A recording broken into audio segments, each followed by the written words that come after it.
Menjadi orang tua dari anak berkebutuhan khusus membuat kita terlalu sibuk untuk saling menyapa. Tapi di tempat ini, tempat bercerita, kita bisa saling menyapa, bercerita, dan berbagi pengalaman tentang anak-anak spesial kita dan tentang apa saja. Dan tentu saling menguatkan. Nah, di episode kali ini kita akan kedatangan seorang bintang tamu. Sekarang anak muda. Dia profesinya apa ya? Profesinya banyak ya. Namanya Yoel. Profesinya dia pengajar dari anak berkebutuhan khusus, pendamping adiknya yang berkebutuhan khusus. Pengajarnya banyak juga, yang ngajar melukis, musik, juga kriya. Begitu. Keren lah, pokoknya ini anak muda yang keren. Mudah-mudahan adiknya abang juga bisa sekeren itu ngajarin abang. Oke, kita simak sebentar lagi sambil kita tunggu kedatangan Yoel. Kembali lagi ke tempat bercerita Mona dan Reni. Tamu kita yang sudah kita tunggu-tunggu sudah hadir. Halo Kak Yoel. Halo. Apa kabar? Baik. Iya. Kak Yoel ini mempunyai adik yang spesial, namanya Paul. Paul itu jago piano dan jago menyanyi. Dan Kak Yoel ini juga di pendamping dari ABK, pengajar dari ABK, dan pemerhati dari ABK. Gimana nih? Kita mulai aja tanya jawabnya. Tante Reni baru ketemu. Iya. Jadi saya agak amazed tadi ngobrol-ngobrol, ternyata Yoel ini cinta sekali dengan dunia anak berkebutuhan khusus. Yoel menjadi pendamping, pengajar, pemerhati, dan segala macam lah, pokoknya luar biasa. Iya. Saya mau tanya dulu nih, awalnya Yoel bisa, kan pasti Yoel misalnya tadi cerita kuliahnya di seni rupa, berarti Yoel bisa melukis dulu, bisa menggambar dulu sebelum bertemu dengan ABK. Ini di luar Yoel punya adik seorang anak berkebutuhan khusus juga ya. Nah, awalnya Yoel ingin mengajar atau mendampingi anak-anak ABK itu tumbuhnya dari mana? Jadi awalnya pertama kali setelah lulus lah ya. Jadi Lulus kuliah? Ya, lulus kuliah itu kepikirnya awalnya mau jadi dosen. Ya, kepikir mau ngambil S2 gitu ya. Cuma setelah saya pikir-pikir, sebelum saya ngambil S2, coba dulu aja cari pengalaman. Gitu kan, pengalaman mengajar, kebetulan juga dari sebuah yayasan gitu. Akhirnya saya mengajar di situ, ya udah sampai sekarang cocok, malah jadi nggak ambil S2. Padahal S2 mah S2 aja. Iya. Apa-apa. Sibuk pelayanan soalnya. Iya, sudah terlalu enjoy di situ. Jadi tapi di luar dunia ABK mengajar juga di tempat lain. Di luar ABK sempat dulu les-lesan, jadi kayak anak-anak reguler gitu. Iya, ngajar kayak gambar kayak sekarang? gitu. Kalau sekarang untuk sekarang belum ada sih. Jadi hanya ABK. ABK hanya ABK. Itu kenapa sih? Maksudnya tiba-tiba timbul kecintaan itu kan nggak serta merta tiba-tiba gitu ya. Itu kenapa? Bisa. Jadi memang awalnya itu kan tadi yang udah aku jelasin, awalnya mau jadi guru itu kan, jadi dosen lah kayak gitu. Cuman juga kembali lagi, pertama itu pengalaman kami sejak kecil udah ngasuh istilahnya adik gitu, sudah dibiasakan lah kakak saya dan saya untuk mendampingi adik saya. Dari situlah dicobain aja gitu, ternyata banyak pengalaman baru yang seru juga gitu. jadi memang kecintaan itu tidak serta merta ya. Ya. Ada latar belakang, ada pemicunya gitu ya. Betul. Ya mungkin kita juga, saya dengan Mona tidak akan begitu saja terjun ke dunia ini kalau kita tidak punya anak ABK ya, nggak punya anak autis, dan saya nggak punya anak Down syndrome. Kasarnya mah ya kita tahu dari mana dunia itu kalau kita memang dari awal tidak bersinggungan, sudah menyuburkan diri. Terus cerita tentang jenis-jenis disabilitas yang Yoel dampingi itu hanya autism spectrum disorder atau ada jenis lain? Ada juga yang ADHD, Asperger. Asperger itu apa sih? Asperger itu seperti komunikasinya lebih tektok, nalarnya lebih ada, dan beberapa anak Asperger itu S1 S2-nya selesai. Jadi apa? Kesalahannya ada di mana gitu? Gangguan syaraf juga, sosialisasi juga terbatas. Nggak terlalu gimana, nggak terlalu gaul gitu loh. Cuman memang orangnya strict gitu. Yang saya kenal Aspergernya begitu. Apa itu yang disebut? Saya nggak ngerti autis ya.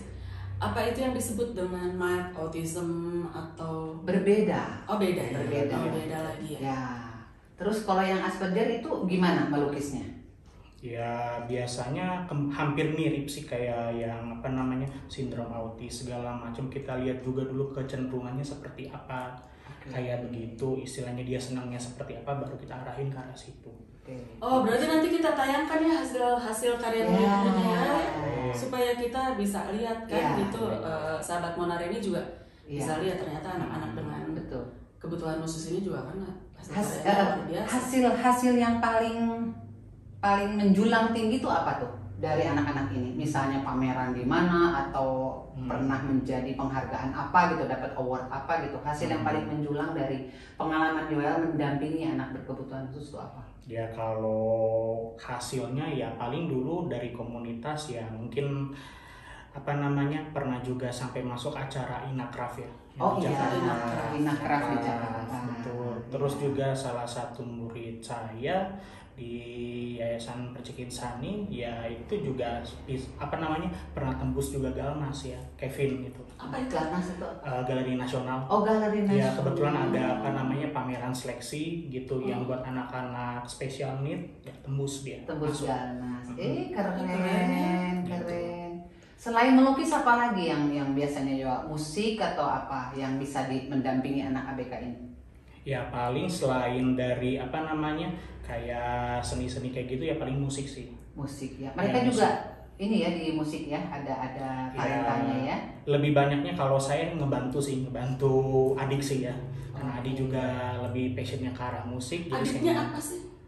Autis. Cuman main keyboardnya segala macam chord tuh dia baru dengar sekali tuh dia bisa langsung feelingnya kuat. Feelingnya kuat. Oh ini adiknya diajarkan oleh kakak-kakaknya jadi?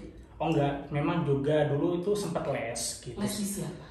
Waktu itu waktu sekitar usia 4-5 tahun ada satu guru les di tempat satu sekolah musik kayak gitu, dan kebetulan gurunya juga cocok gitu. Oh jadi awalnya dari situ yang mengajarkan. Iya betul. Dan udah dipanggil juga ya Paul ini untuk tampil di sini gitu.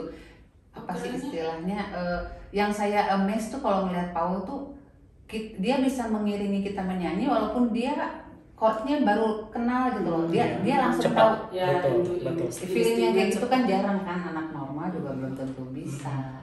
Oke, kita break dulu. Nanti kita kembali lagi. Tetap di tempat bercerita Mona dan Reni.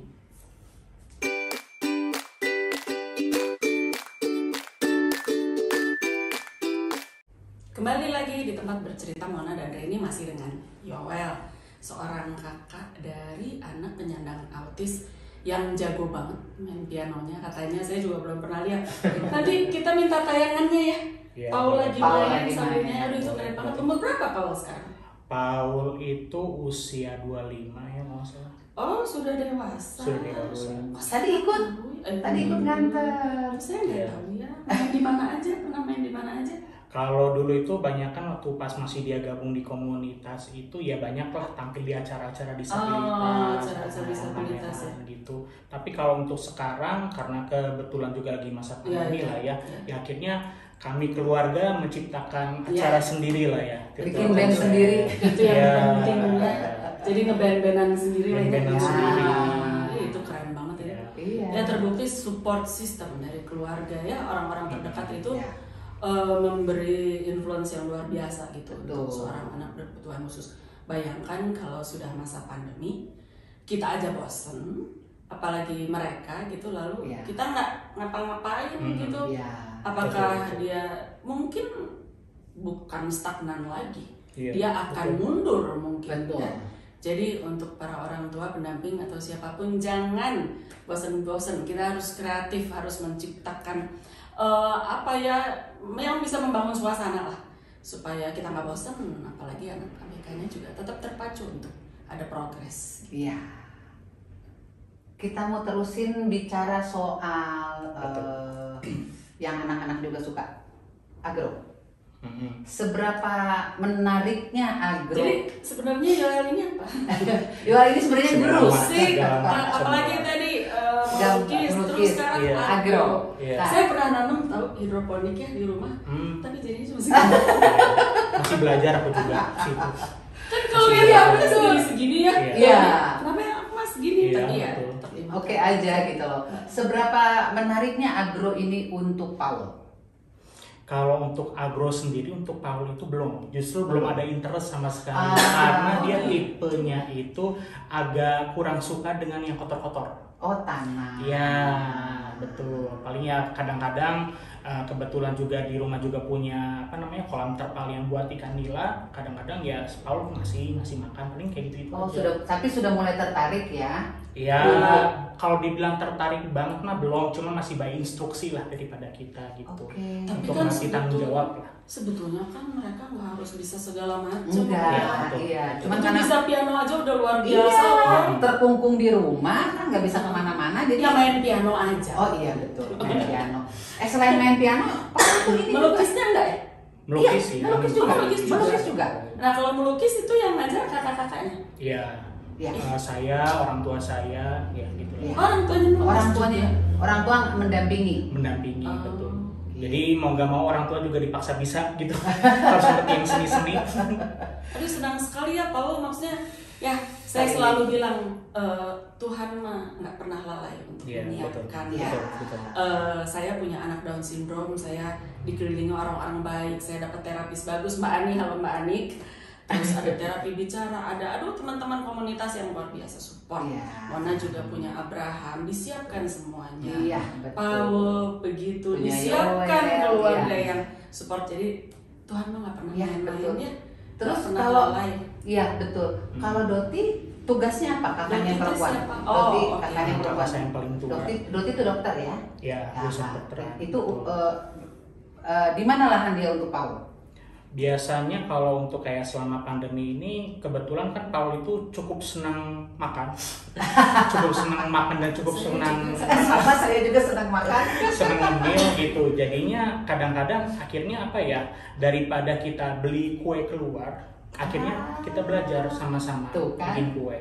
Gitu. Iya.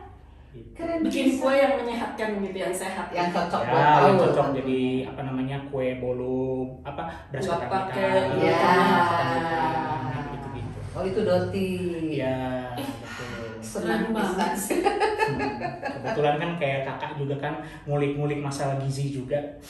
Yang kayak gitu-gitu, makanan sehat, jadi ya sekalian lah. Saya boleh tanya tentang Paul, seberapa, saya nggak tahu istilahnya ya kalau di autis, seberapa parah istilahnya? Maksudnya tantrumnya atau apanya gitu? Kayak gitu. Ya kalau untuk Paul sendiri kadang-kadang masalah emosinya. Jadi ketika dia misalnya punya satu rencana gitu, contoh apalagi dia itu rencananya itu cukup jauh gitu, kadang-kadang misalnya keluar negeri gitu, misalnya bulan Februari tahun 2023 mau ke Singapura kayak gitu. Harus. Nah kadang-kadang kalau misalnya dia inget-inget terus, dia suka kayak greget sendiri, gak sabar, kesel-kesel dia kayak gitu. Dia yang merencanakan sendiri. Ya. Dan yang selalu diajak negonya itu ya kami keluarga, terutama papa lah. Kita bukan dipaksa, diharapkan untuk mewujudkan itu. Ya, betul kayak gitu. Kadang-kadang ketika misalnya ada sesuatu suatu kejadian yang istilahnya tidak bisa gitu untuk pergi, akhirnya kita terus aja berikan penjelasan, pengertian gitu sampai pernah kejadian nggak bisa pergi. Pernah, waktu itu kalau nggak salah ke Hong Kong atau kemana kebetulan. Itu kepengennya dia? Ya, kepengennya dia. Kebetulan lihat dari berita memang pas lagi ada demo. Oh COVID. Iya, itu 2 tahun lalu sebelum COVID. Ya, betul. Akhirnya ya sudah dipending. Jadinya teh nggak tahu 2030 atau 2025 saya juga lupa. Oh, dianya sendiri yang balik. Itu Paul mah. Nah, ada nggak kejadian misalnya dia tahun 2010 sekian pengen kemana gitu dan terjadi? Ada. Lalu apa? Dia senang atau semua dilukis nanti? Semua dilukis gedung-gedung yang di sana dia lukis. Digambarkan. Dia lukis gitu, nanti. Kalau Paul. Ya gambarnya pada saat di sana atau setelah sudah pulang? Oh, berarti itu dia rekam semua. Iya, betul. Presisi. Kalau dibilang bener-bener presisi, nggak terlalu presisi, tapi istilahnya menggambarkan ya. Ini menggambarkan, oh ini tempatnya ini gitu. Oh, misalnya dia menggambarkan Orchard Road misalnya. Ya, gitu. Dia gambar. Ya. Misalnya kayak Singapura, Singapura ada Marriottnya, segala macam. 1,2 sekarang ya. Kayak gitu-gitu lah. Oh gitu. Ya, Paul. kayak gitu. Paul verbal nggak? Ngobrol lancar? Kalau lancar banget soalnya enggak terlalu. Ya. Cuman apa namanya? Ya ketika dia istilahnya mau bikin rencana, biasanya ada komunikasi. Oh, berarti dia bisa mengungkapkan apa ya, yang dia mau. Betul. Kalau dia nggak mau, dia nggak ngomong. Iya. Dan lukisannya semua rata-rata gedung ya dia. Iya, gedung di Jakarta, gedung ini, gedung ini, gedung ini. Rata-rata tuh gedung. Kalau tantrumnya gimana ya, si Paul? Masih ngamuk gitu? Kalau ngamuk sekarang sih udah agak berkurang, cuman kadang-kadang dia suka apa namanya kayak kesel-kesel sendiri gitu. Tapi nggak menyerang diri sendiri kan? Ya paling kadang-kadang kalau apa namanya tangannya suka kayak digemes-gemesin sendiri gitu. Kadang-kadang sampai biru, kadang-kadang tuh. Gitu. Seru. Istirahat dulu haus. Nanti kita kembali lagi sebentar lagi di Mona dan Reni.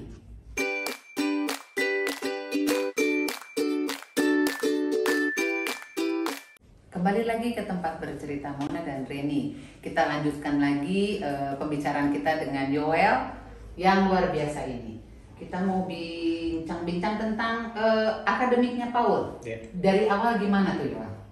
Jadi waktu dari awal itu kita kan ketahuannya Paul itu apa namanya ada sindrom autisme itu sekitar 3 tahun. Akhirnya kita cari-cari info lah. Kebetulan juga. Sebentar, waktu Paul umur 3 tahun, Yoel umur berapa? Aku jaraknya itu dengan dia itu sekitar 3 tahun. Berarti belum terlalu mengerti juga ya? Belum terlalu mengerti gitu. Terus? Nah akhirnya setelah Paul ketahuan dia ada sindrom autisme itu kita cari-cari kayak inilah apa namanya tempat terapi. Kebetulan di Bandung itu masih terbatas ya. 25 tahun yang lalu kan masih. Iya, tahun 90-an 2000-an awal masih terbatas. Limit bisa. Iya, akhirnya dicobain di tempat terapi sampai sekitar setahun atau 2 tahun gitu. Akhirnya, ada progres? Ya agak lumayan lah, istilahnya perilaku yang untuk diulang-ulangnya segala macam ya repetitif ya? Ya repetitifnya berkurang gitu. Akhirnya dia dicobain di sekolah umum. Cobain di sekolah umum sampai kelas berapa ya? Kelas 2 SD atau kelas 1 SD. Bisa mengikuti?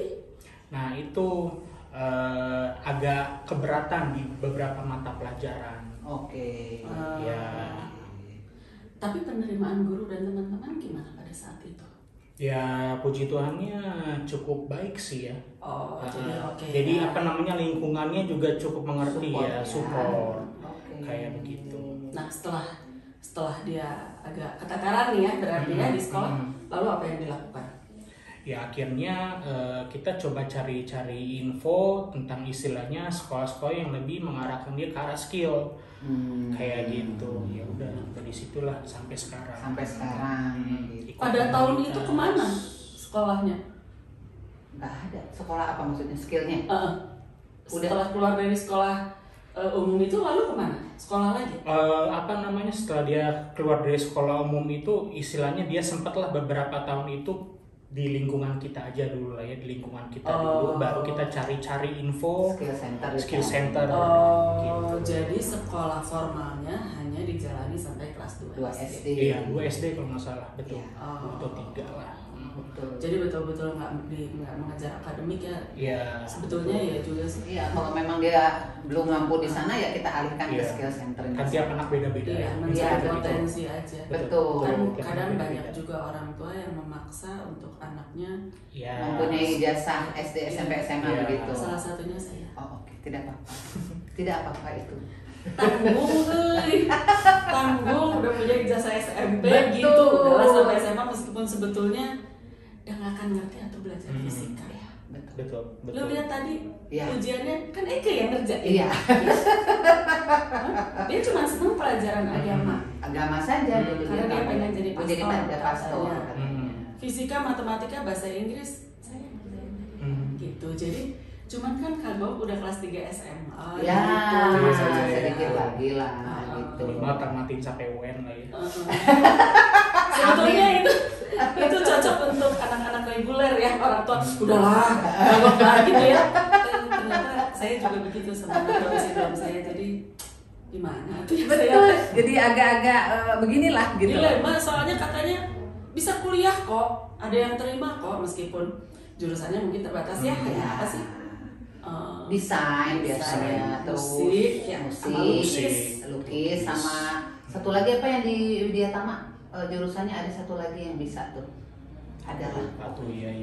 Ya kan bisa gitu. Padahal saya pikir-pikir juga kalau dia sudah lulus SMA terus dia ke kampus kuliah sendiri, saya nggak lepas juga. Pasti kita dampingi lah ya. Dampingi? Boleh. Oh boleh. Oh jadi orang tuanya ikut kuliah lagi? Enggak, maksudnya mendampingi di depan kelas. Oh nggak boleh masuk? Boleh kalau mau. Kalau misalnya diperlukan boleh masuk. Ya jadi aku ikut. Boleh. Kamu lebih pintar. Ini saya pengen tanya nih Kak Yoel.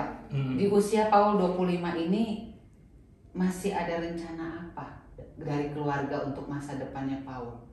Kalau untuk masa depannya Paul, kita ini sih masih terus mencari untuk ngembangin dia ke potensi musiknya sih. Meruncingkan? Iya, meruncingkan. Karena sudah baik kan? Ya, sama juga lebih ini sih memantapkan juga untuk kayak kemandirian dan perilakunya lah gitu. Tapi sejauh ini apakah Paul sudah mandiri? Maksudnya paling tidak mengerjakan sesuatu aktivitas sehari-hari untuk dirinya sendiri sudah bisa? Udah bisa sih, cuman dalam kayak beberapa hal tetap ketika istilahnya di dalam lingkungan rumahnya dia juga sendiri, kadang-kadang masih ada jangan takut ya suka kayak gitu dia tuh.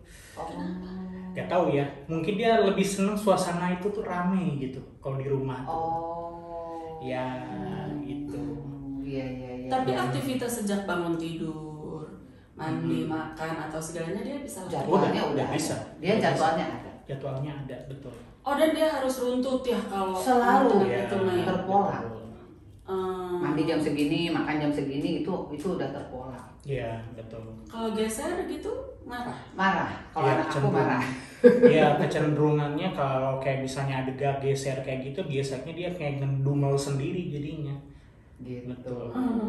Iya, jadi kalau udah main musik seru kan dia kan tuh main musik. Udah stop hari ini habis main musik apa dia udah tahu. Betul. Kalau misalnya tiba-tiba dia lagi latihan musik tiba-tiba dipotong atau diganggu nggak marah dia. Oh karena buat dia latihannya belum selesai. Dan mereka punya planning Ren. Jadi kayak kemarin tadi cerita mamanya. Oh kemarin aku nggak bisa ikut kita mau bikin agro gitu ya ada rapat karena itu jadwal Paul pertama kali ke mall. Iya betul. Itu sudah jadi nggak gimana kan ceritanya kita ada perkumpulan nih yang pengen ngajarin Zoom itu ceritanya kan kemarin kita ada pertemuan mau apa rencana ngobrol. Nah mamanya Paul pengen ikut tadinya mau ketemuan di kita di tanah itu gitu kan. Tadi pamannya bilang sorry ya waktu itu nggak ikut soalnya itu jadwalnya Paul pertama kali ke mall. Pertama kali ke mall. Ya sesudah pandemi. Oh, I see. Itu jadi nggak bisa dirubah. Itu yang merencanakan siapa? Paul pasti sama. Jadi memang waktu pas awal pandemi terakhir kami keluar itu ke Jakarta itu kalau nggak salah 2 tahun lalu. Iya 2 tahun lalu sebelum COVID. Waktu itu sebelum COVID masuk gitu. Akhirnya ya kita kasih penjelasan lah bahwa ada virus corona segala macam harus pakai masker, jadi belum bisa kemana-mana. Nah baru sekarang lagi baru bisa. Dan dia yang minta untuk ke mall. Ya pertama kali kayak itu gitu, kemarin. betul. Pernah hilang nggak Paul? Hilang nggak sih? Misalnya lagi pergi kemana tiba-tiba, kan ada yang gitu. Karena abang dulu pernah hilang di airport. Pernah hilang di airport Singapura pas kita mau pulang ke Jakarta. Saya langsung mikir, kan di airport itu suka ada pintu kecil-kecil yang keluar kan ke apa itu, ke runway kan. Aduh itu udah. Terus ketemunya dia lagi baca komik jongkok, jadi nggak kelihatan. Oh. Di dalam sebuah toko parfum, jadi nggak nyambung. Dia dibeli komik, lalu mungkin kita sibuk cari barang lah ya, shopping gitu buat pulang. Nggak ada, mungkin dia duduk gitu di bawah sambil baca komiknya, kita udah nyari-nyari kan, yang kelihatan aja kan, ternyata itu di balik rak. Tapi ketemu. Oke. Paul nggak pernah ya hilang ya? Nggak pernah. Kalau hilang juga ketahuan soalnya besar badannya. Besar, Oh besar. Gede badannya. Oh nggak bisa ngumpet ya? Nggak bisa. Lebih besar dari Yoel. Oh gitu. Nah sekarang saya mau tanya tentang orang tua nih. Pada saat keluarga mengetahui kondisi Paul dengan diagnosanya adalah sindrom autism, keluarga ini sekeingatnya sama Yoel aja lah ya, saat Yoel masih kecil. Mereka langsung menerima atau ribut dulu atau gimana? Atau bingung dulu? Kalau bingung dulu mungkin enggak, cuman langsung ini ya, cari-cari informasi di internet gitu, dengan keterbatasan internet tahun segitu gitu. Cari ya betul, cari-cari istilahnya apa namanya, ini anak tuh nggak boleh makan apa, bagaimana cara menerimanya. Jadi justru bukannya panik sih, tapi langsung menggali informasi sih. Yang saya tahu kayak gitu. Tapi berarti dengan langsung mencari informasi artinya orang tua langsung menerima ya? Iya. Kan ada juga yang menolak dulu atau bagaimana lah. Karena mamamu tuh jurusannya apa ya kalau nggak salah? Di farmasi. Farmasi ITB kan? Farmasi Unpad. Oh Unpad. Jadi langsung yang ITB mah papa ya? ITB papa. Oke benar-benar. Oh jadi langsung nyari dari sebelah situ ya? Ih keren ya. Seru kalau ngobrol sama keluarga ini, sangat seru. Ya, kita kembali lagi sebentar di tempat bercerita Mona dan Reni.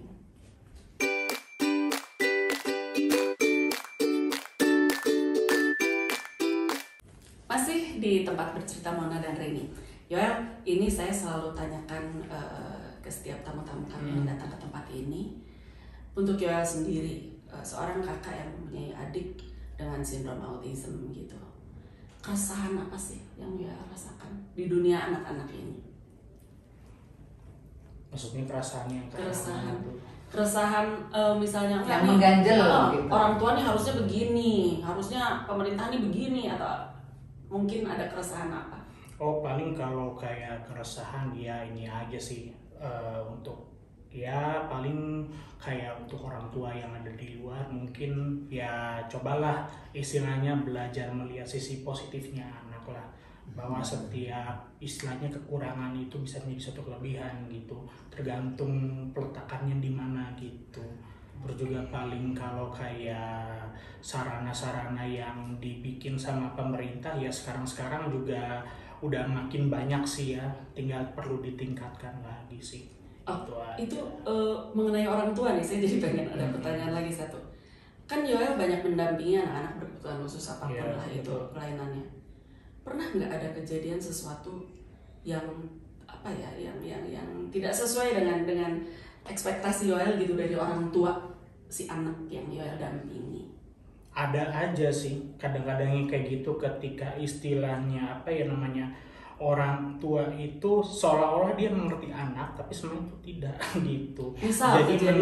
Jadi menuntut si anaknya itu untuk lebih gitu. Kok anak saya segini-segini aja gitu, anak yang lain, jadi membandingkan dengan yang lain. Membandingkannya dengan anak lain. Iya, ada setiap anak kan punya potensinya masing-masing gitu. Harusnya kita membandingkan tuh dengan anak ini sendiri, apakah kemarin sama sekarang ada kemajuan, enggak begitu kan? Betul. Bukan dengan anak lain. Betul. Kalau ngebanding dengan anak lain mah nggak ada habisnya. Iya, betul. Pasti Betul. ada yang lebih. Iya. Betul. Oh, Dan gitu. dan yang saya amazed sama kamu Yoel ketika Abraham baru mau mulai belajar melukis kembali dengan Yoel, dia tuh persiapannya tuh detail. Dia minta gambar-gambar Abraham yang dulu-dulu supaya dia juga bisa paham dan mengamati sebelum dia mulai duduk berdua dengan anak ini untuk belajar. Iya. Kan nggak semua guru bisa begitu, maksudnya ya ini maksud saya harus menggambar gini, ini dia nggak. Semua hasil lukisan Abraham dia minta dulu yang dulu-dulu. Aku mau ngelesin anakku lah kalau gitu. boleh. Kalau prinsipnya aku ngajar ya, apalagi ada anak-anak yang special need, biasanya selalu aku minta track recordnya dulu sih. Ini anak tuh udah seperti apa gitu, karya-karya sebelumnya. Kalau misalnya dia udah pernah menggambar ya, berkarya gitu. Kalau misalnya sama sekali belum, ya udah nggak apa-apa. Kita belajar dulu dari basic gitu, kita sekalian observasi. Oh ternyata si anak ini tidak cocok di media pensil, kita cobain media lain kayak gitu. Ya, Gitu sih. seperti itu. Jadi dia mencoba memahami dulu. Ya. Begitu. Karena kan pada akhirnya nggak mungkin setiap anak itu kita tuntut, oh gambar itu harus realis atau segala macam, enggak lah. Betul. Gitu. Kita kembali lagi pada potensinya anak itu aja. Setuju. Jadi begini.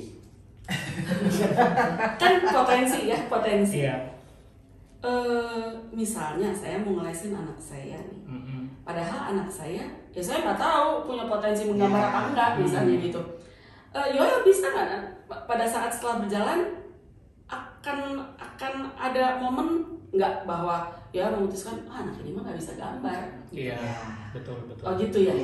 Iya, tetap aja pasti ada yang kayak gitu. Tapi kan beberapa orang tua juga pada akhirnya istilahnya gimana ya, meleskan gambar itu, oh minimal si anak ini dilatih untuk konsentrasi lah. Oh iya sih. Iya, kayak gitu. Output mah gimana Ya, nanti ya, ya. betul. proses lebih dihargai daripada hasil. Betul. Gitu Iya. jadinya.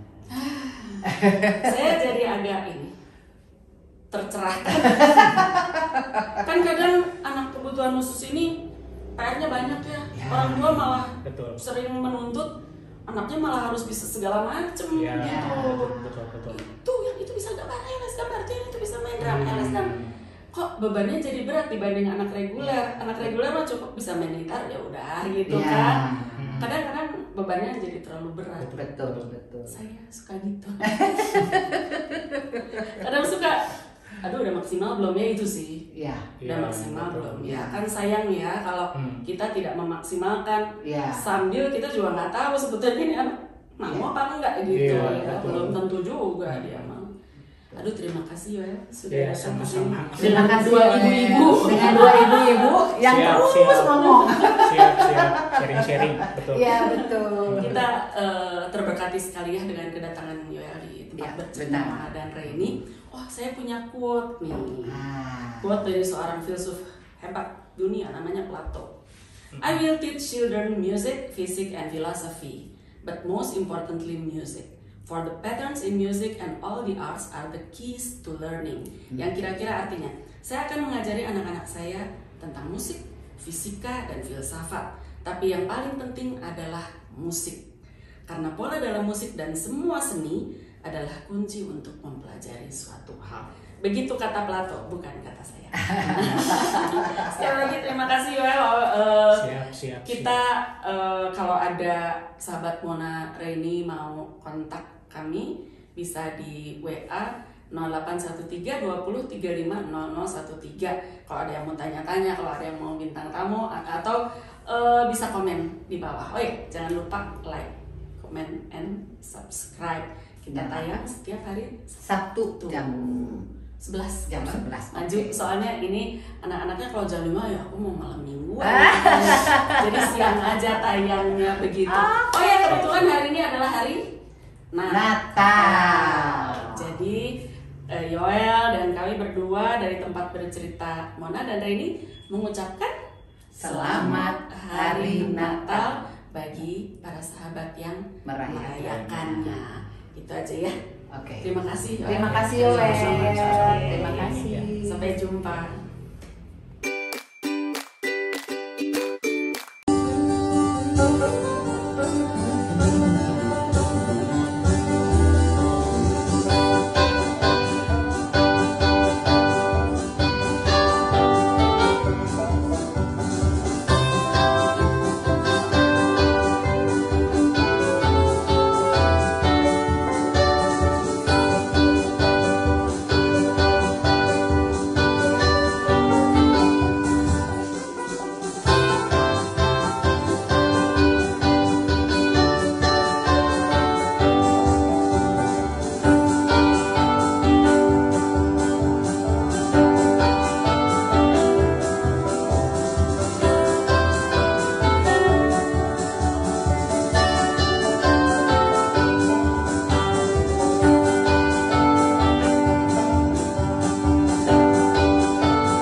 you.